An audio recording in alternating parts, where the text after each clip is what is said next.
Bonjour et bienvenue dans Uppercut by Pastor G. Vous le savez, nous avons chaque semaine 2 sessions de Uppercut pour parler de secrets de prospérité biblique. Cet enseignement qui est actuellement à El Shaddai Place to Be, Assemblée de Dieu à Gla-Cotonou, République du Bénin, Afrique de l'Ouest. Et nous vous parlons justement cette semaine-ci de comment manager votre argent. Il ne faut pas réinventer la roue. Je suis tombé sur le livre d'un frère, un excellent ouvrage, le livre de Craig Hill, un chrétien qui est homme d'affaires aux États-Unis et qui a écrit un livre intitulé 5 secrets que 96% des hommes ignorent ou ne connaissent pas.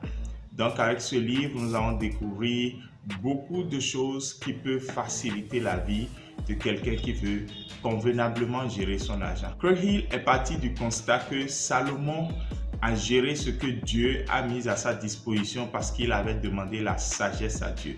Et depuis hier, nous disions, il nous faut avoir la sagesse de Dieu pour pouvoir gérer ce qu'il nous a confié. Et nous allons voir donc où se trouvent les principes bibliques défendus par Craig Hill dans son livre et appliqués au management de l'argent. Nous allons juste exposer un seul de ces principes ou secrets. Le premier, il dit, place ton argent dans 5 jarres et alloue un pourcentage de ton revenu à chacune d'elles. Le principe ici, disons que c'est toujours de faire le budget, c'est-à-dire combien d'argent tu gagnes et combien tu dépenses et surtout comment tu les dépenses, mais avec une astuce qui nous permet de dépenser judicieusement. Et il est parti de l'exemple de ce petit Isaac à qui son père a demandé s'il voulait devenir riche. Isaac a dit naturellement oui. Et pourquoi le père avait posé cette question? Le père a remarqué que chaque fois qu'il donnait l'argent de poche à son fils, ce dernier dépensait tout.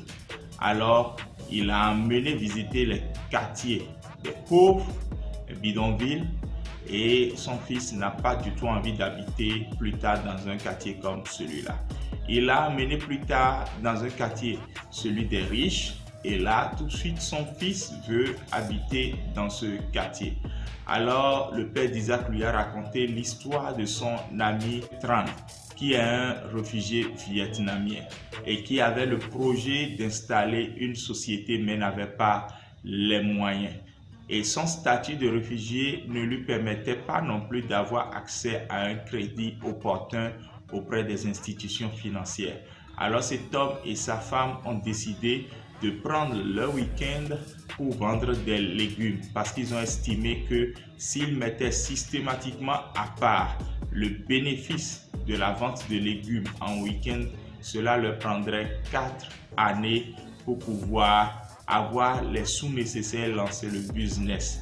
C'est ainsi que cet homme a pu 4 années plus tard, 4 années de sacrifice, 4 années de privation, cet homme a pu atteindre son objectif.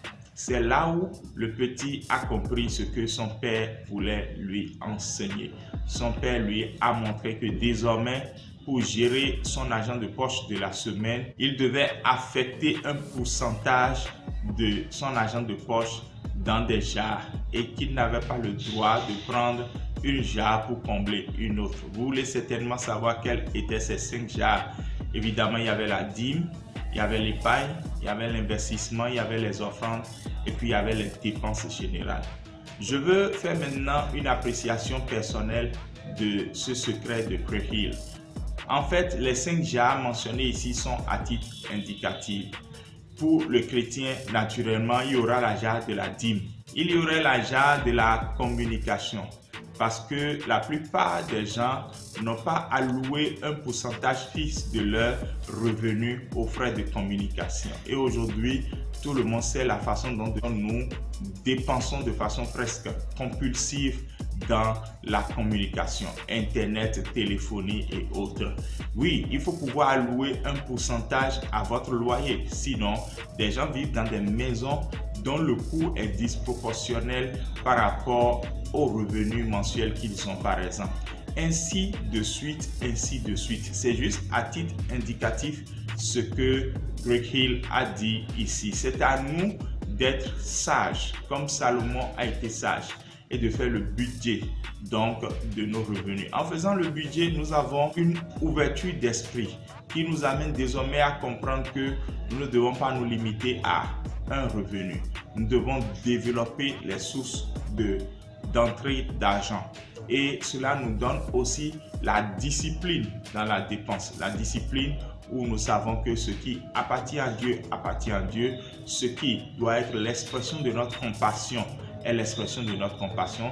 Ce qui est une obligation pour nous est une obligation. Ce qui est un besoin pour nous est un besoin, et que nous devons bannir systématiquement ce qui serait les désirs. Je vais m'en arrêter là pour le livre de Greg Hill et terminer avec ce verset. Sans révélation, le peuple est sans frein. Proverbe chapitre 29, verset 18. Je ne voudrais pas que quelqu'un soit sans frein dans la manière dont il gère son argent. Dieu non plus ne le voudrait pas. C'est pour ça que cette révélation vient vers vous pour vous conduire, pour vous permettre de bien gérer cette ressource si précieuse que Dieu accorde à chacun d'entre nous. Seigneur, nous croyons que tu mettras à notre disposition ce qu'il faut pour accomplir la mission de cette saison conformément à notre identité, et que nous serons désormais de bons administrateurs de ce que tu nous confies. Au nom de Jésus. Amen. Shalom et à demain.